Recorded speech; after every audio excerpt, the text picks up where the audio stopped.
Hello and welcome to the Elevenses Business Show, where we take time out to reflect on our businesses, the business world, technology, finance, and all things for business success. We are your hosts, and my name is Yejide Adiri of Logic to Create, where we provide specialist WordPress security services and tools. Ladies, would you like to introduce yourselves? Can I go first? Thank you. I'm Morgan from Malion Accountancy Services. It says it in the title, Accountancy Services. Thank you. Okay. Well, my name is Maureen Egbe. I am the Digital Confidence Coach, helping you with your digital challenges so you are more effective, have more time to do what you love and enjoy to make money in your business. Thank you, ladies. So let's get started. Today's topic is all about work-life balance and how to manage mental well-being in your business. Okay. So, ladies, let's open up the discussion. So, what is mental health and well-being to you? Ooh. It's funny because I had something in my mind and it's just all gone. I know it's weird, isn't it? That says it all. Yeah, Exactly. I think it's like, I mean, a lot of people will say like healthy mind and things, healthy diet will help you with a healthy mind, which is true, but it's also part of, of your emotional well-being as well. Mm-hmm. Like how you think about things, and your social well-being. Are you with me? Yeah. It's quite deep, to be quite honest. Because even the strongest person could have, mental health issues without knowing, because you feel that you're a strong person. However, like, because people come to you all the time, if you have to be strong for them, and you can't go to them if you need advice yourself, or someone to talk to. Mm-hmm. That's true. Well, I think that everybody has mental health issues, because everybody has highs and lows in their lives. And you are, one time in your life, you're going to deal with a serious challenge. And for me, it's about how you manage those challenges, which dictates your mental health at the time. Simple low is a sign of depression, but it doesn't mean that you're a manic depression or depressive or so. It's about how you deal with those times when you're low. And I think, as you said, Morva, it's a lots of all different facets, mental health, and it depends on your well-being to manage your mental health. Mm-hmm. Yeah, totally. I agree. I think from my perspective, mental health has been something that I've had to kind of address in order to make sure that I'm moving forward with my business, because I think there's certain things that, like I've mentioned about confidence previously, and yourself, Maureen and Morva, in that relates to your mental health. And if you're not confident in yourself and have self-love and value and stuff like that, then it's not really going to translate into your business. So there's certain things that you'll always be limited by until you're able to address this. And I think this came up more this week for me, when I was like, talking about rejection and the fear of rejection and those things, issues that I've had from childhood, and it basically relates to me not wanting to make sales calls in my business. And I'm like, because I don't want to hear no, to be honest. But then, in order not to hear no, I'm avoiding the whole process totally. And I was just like, wait, I've had 3 mentors that have told me I need to make the basic sales call, and I'm like, nah, I don't want to do it. So I guess that's how I kind of really relate that now, and why I need to deal with it. That's a lot more. Okay. Well, no, thank you for your honesty, because I think the other side of mental health as well is the ability to be able to look at yourself and understand how you work. So when we start figuring out our triggers, then we can start to better manage ourselves and have a better well-being. It's interesting because this whole question made me think back, because I used to suffer with panic attacks, with anxiety, and it's always going to be with me. But it also triggers certain behaviors. So it's just understanding basically when I'm feeling anxious, how do I respond? You I know, was going to ask you, Maureen, how do you manage that then, like on panic attacks? I mean, what does it feel like if one's coming on? Are you with me? right, okay. Well, I'm very lucky that I've got through the worst of it, because before, panic attacks used to disable me. Basically, I couldn't move. It would feel like I'm having a heart attack, that I'm dying. You know, can't breathe. I need to be still. I'm losing my mind. It's the most scariest thing ever. You know, it's like you can feel your heartbeat in your head, and you just can't control anything. So I had to learn different strategies, you know, to deal with it. You know, distract the mind, think of good things, drink water to slow my breathing down, meditate. I think meditation was one of the best things that I had to really tap into to help me really understand how to manage my anxiety. But it's still there. You know, when it comes up, the one thing I celebrate, that it reminds me that I'm still alive. Yeah. You know, when I feel that heart beating, it's like, oh, my heart's beating, I'm alive. You know, and that it's that I must obviously care about whatever the situation is as well. So it's about strategies, finding what strategies work for you. So I don't know whether you guys have got any strategies that you've had to use to deal with any issues or challenges. I think with me, I just pick up the phone to someone, especially if it's around work and I'm trying to figure something out, and I just can't find the answer. I mean, I start to like stress myself out basically. So I've got a couple of close colleagues that I work with as well. So I just pick up the phone to them, and they just make it all clear. I mean, it's like I talk to them and then answer my own question. It's as simple as that. It's like it's not even long. Yeah. You know, I've just made it into a big situation than it is basically. Well, I guess, Maureen, you know that I call you a lot, especially.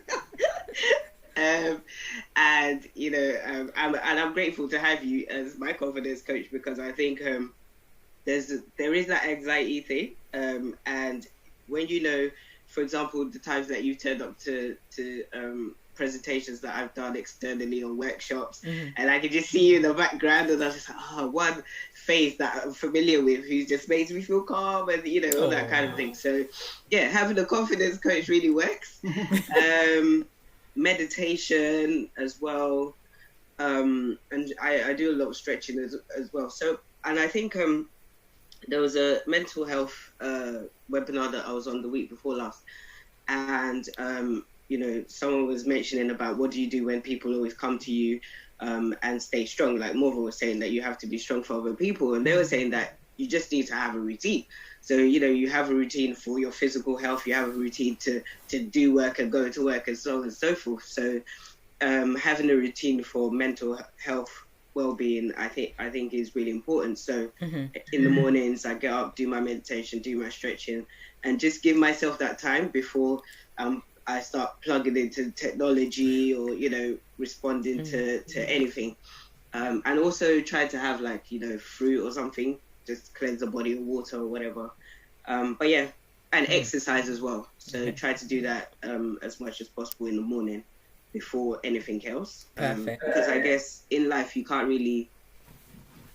control. You don't know what's going to happen in the day, but if you have that time that you make sacred for yourself, whether it's an hour or half an hour before you open up the doors to the world, then I think that kind of helps you a lot. And deep breathing as well, because my heart is always calm down.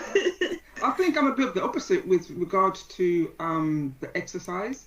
I kind of get up in the mornings, do what I need to do, and then straight into work, bam. And then at a certain point, at the end of the day, like it's like 4 or 5 o'clock, I start to wind down from work. Well, I try to, and then I do my exercise. Cause I want like a break to say that yes, this is done now. Do something for myself, and then later on in the evening, just do whatever. Okay, so this is where I'm envious of the both of you, because I have no routine. I have no routine. I do try, you know, sometimes it doesn't work, but, you know. No, guys, seriously, I get texts and WhatsApps about, I've done this exercise. I've done this workout. You know, look at what food I cooked. We're like, hello, catch up. You know, because one of the things I do realize, and it's something that I'm really trying to work on, is that when I start something, I just go into it and I just can't stop. And that just, I won't eat. You know, it will be hours. Like, you guys have a go at me because I will have my dinner at 9-10 o'clock at night. Yes, that's too late. I know. No. So my mental health, but yeah, I know. And your physical health. And my physical health. Your holistic health. We need a plan. I know. I feel But this is, without it turning into a love fest, this is why I love you guys. Because at the end of the day, you call me to account. Okay, and you guys do check in on me. It goes back to the whole thing of like what you were saying, Mauve, and what you brought up, Edge, in the sense of that being strong for everybody else. Because I was brought up to learn, I was brought up that you're not supposed to let people know what you're going through. You know, it's almost like you're not supposed to discuss what's going on behind your door. So you're supposed to keep it all together, but be there for everybody else and be, you know, show people this face that you're strong, you're dealing with it. And like, yes, you reminded me this week, because I was having a rough time this week, that at the end of the day, I have to reach out. You know, so it is that encouraging thing of being able to reach out, have that conversation, like you said, Morph, you know, reaching out to people and having that conversation and just getting things clear in your head. Yeah. And I guess that's one of the coping mechanisms, is that, and, you know, they say have like-minded people around you and stuff like that. So it is, you know, you can't talk to somebody who works or is employed, do you see what I mean, on certain things, like, they're not going to really understand. I mean, you know, you could have fun and you could talk about things outside of that. But when it really comes down to being a self-employed business owner, entrepreneur, whatever, there's really the people within your circle that really understand that, or who are on the same journey as you. Like the hours and the sleepless nights and the, you know, even anxiety of getting paid. Do you see what I mean? There's a big problem of just getting paid.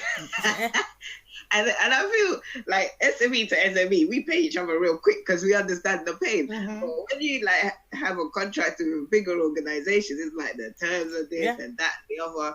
It's very stressful. And, you know, those are the kind of things you cannot manage. But when you start understanding how those things work, you kind of then preempt it by maybe putting certain monies aside, or, do you see what I mean? That's how your planning then starts working, because the anxiety of knowing that you've got to pay bills by this date and money's not coming in, and you're trying to chase people, they're not the right people, and they put you to somebody else, and you're going around their houses.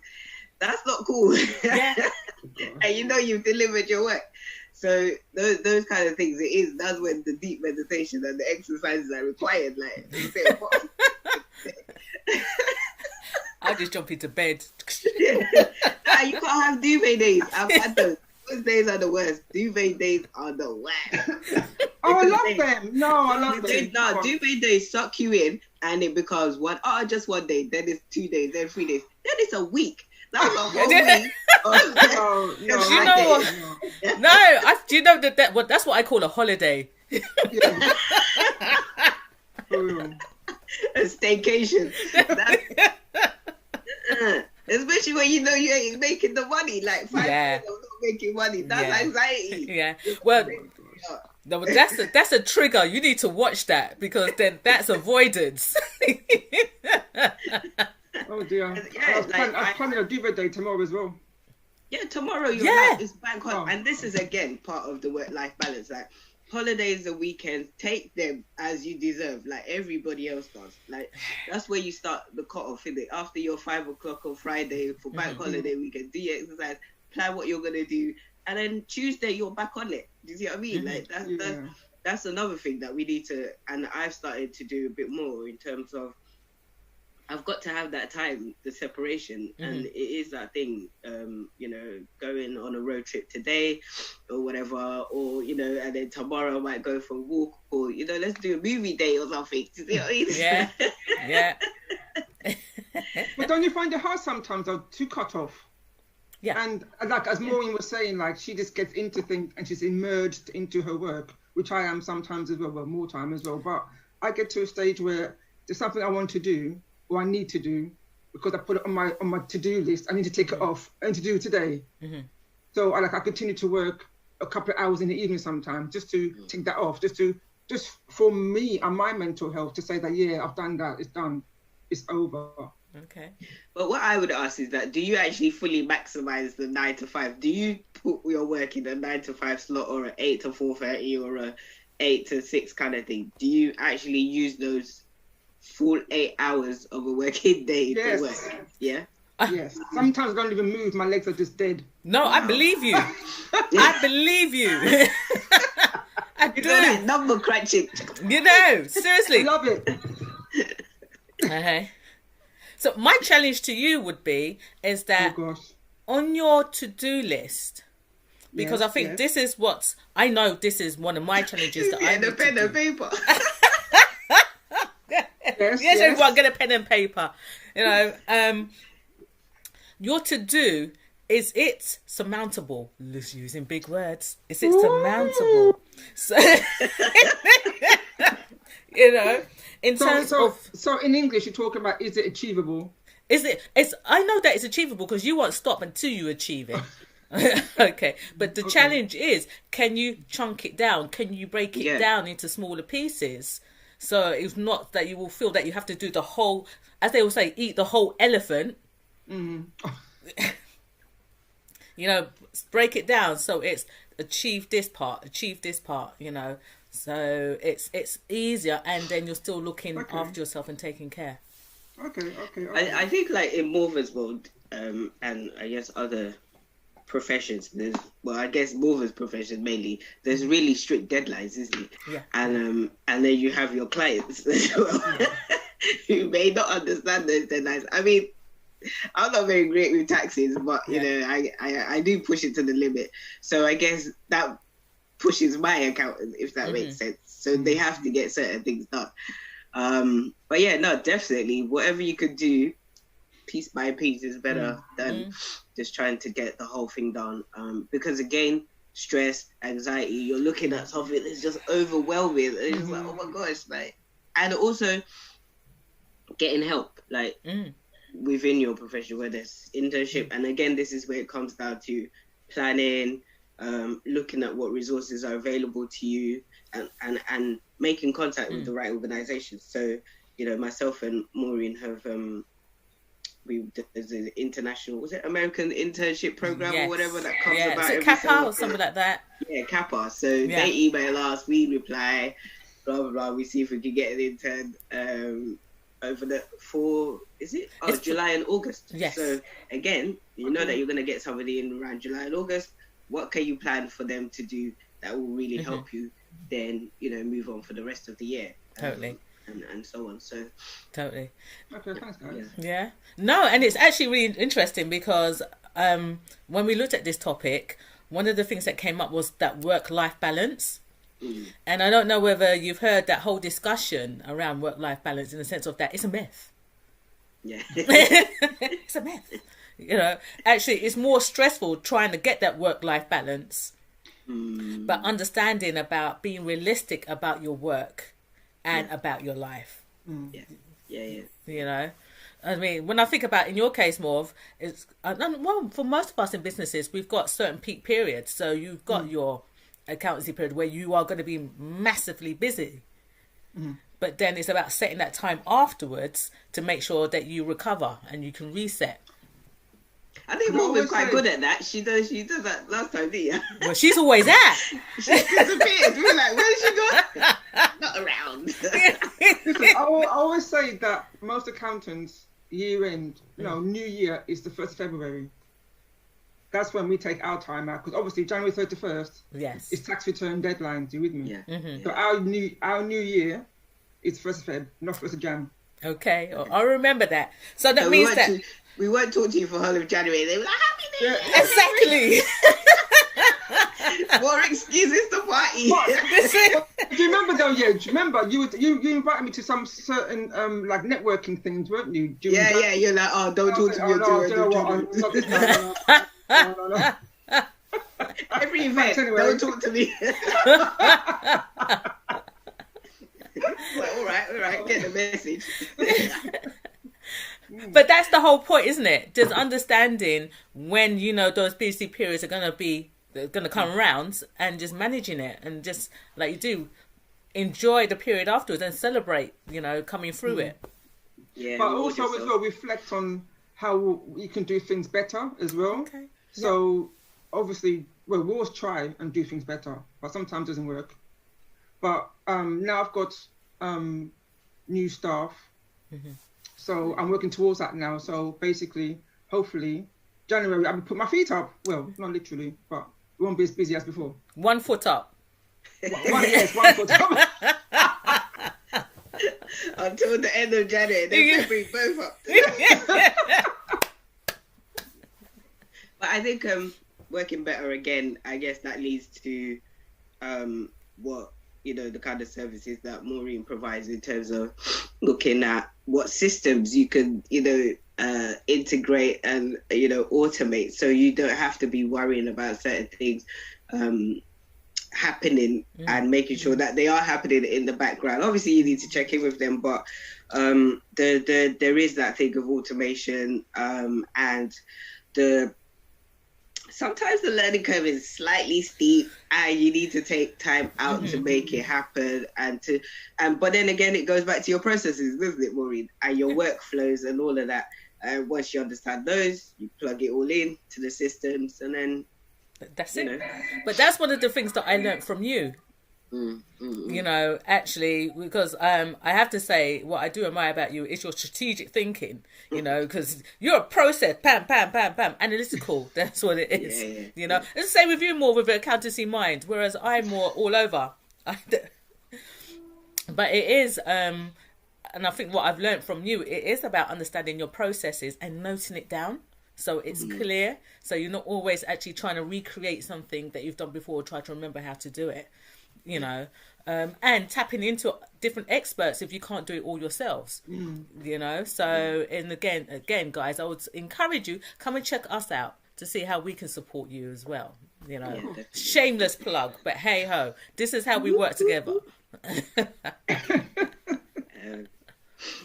And do you know what I was thinking again, because quite a few people say this to me, that because obviously I running two businesses, and one of them is quite creative, very creative. So I think in that world, I kind of moved from shameless plug number 2.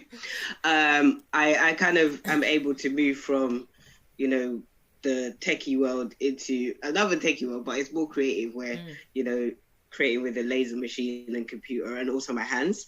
So again, like when I step into my studio, it's just like my own haven. It's just everything that is stressing me or whatever, it's just left at the door, and as soon as I walk into there, it's just gone. I don't remember anything apart from what I'm doing in there. So even sometimes before, I used to put on music and be dancing around, but sometimes I just go in there and it's very quiet but very peaceful. So I guess in terms of that, if it is that you have a hobby or an activity that you can do regularly, or you've got a side hustle that just takes you away from the main one that may cause you stress and anxiety, and then this one gives you more peace and calmness. I think that's a good thing. Yeah, definitely. I mean, for me, it's my athletics. Yeah, definitely. Just the one place. Yeah, not me running around. Let's just get this right. She just bosses all the kids around. That's right. My exercise is blowing the whistle, but it's just being in that space where just watching and helping other people develop in athletics. Athletics is where I got my coaching background from. So, but so it's lovely to go back to that grassroots, you know, and help bring others and bring youngsters up as well. Yeah, definitely. I think with me, obviously, Maureen said the other day, is to do with cakes. I haven't made cakes for ages, actually, since lockdown. But yeah, I like. Isn't it? Sorry, I just went into that cake world. I'm still expecting a delivery. Come on. If Amazon could do it, so can you. Get it there with It's like I like to do different designs as well, like just challenge myself and just as you said, yeah, it's like going into the kitchen and everything's left at the door. Yeah. I put the radio on. Nice. And then I just get into it, basically. Nice. Just love it. Yeah. Obviously, I don't like the hips business, you know, when you eat too much, but you know. Don't worry, I can help you there. No, Maureen, you need a workout routine. I know. You're not allowed. What if I run to Morvis, get the cake, run back? Oh god. Oh my goodness. So but I think go on. yeah, sorry. I was just gonna say though that ultimately when you're in business, you need to, and they always say it, and I'm like, yeah, whatever.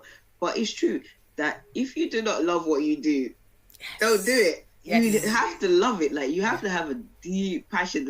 Like what Maury was saying, that when the anxiety comes in your work, it's because you love it, right? But sometimes when the stress comes, it's because you don't love it and you shouldn't be there. So you should just let it go. Yeah.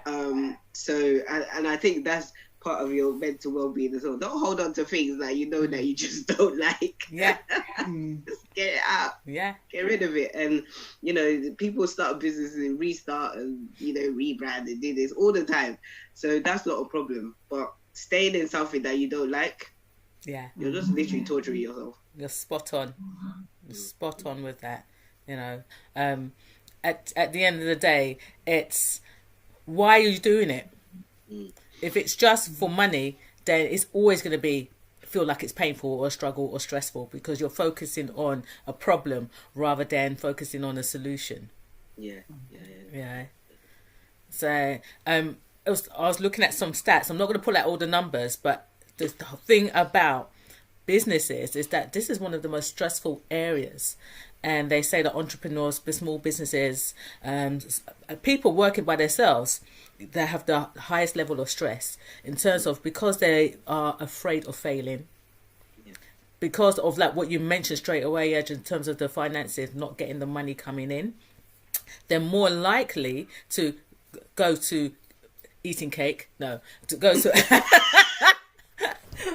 But, you know, the indulgences, alcohol, foods, and all of those different things, you know. So it is actually just being mindful that in our business, and, you know, taking on this challenge of being a business person, it is very stressful and you need to be mindful. You need to be aware. Yeah. Nice. So, guys, we're going to wrap up soon, but we'd love to hear from... you, the audience, and let us know your challenges, experiences, and things like that. Like we said, you know, we're here to support you. We're here to support each other, whether through techie, whether you need your numbers crunched, whether you need some cake, or jewelry, some jewelry, new pair of earrings, just to, you know, brighten up your life. But really, you know, just look after yourselves. It is a big challenge. You know, some of us are going to make it, some of us are not. You know, let's accept that. And it is what it is. But we want to make it. We want to survive. And, you know, we don't want to have a heart attack at a ridiculous age and those kind of things and, you know, be stressed out. Yeah, life is for living. And, you know, there's a lot that has happened in the past couple of months that, you know, should get people thinking about how to have, you know, look after themselves and what they need to do to move forward. So we hope that this session has been useful to you. We're going to put some links in the YouTube video comment box for you to have a look at. And yeah, ladies, any more thoughts before we finish up? Just stay well, reach out, Don't keep it to yourself.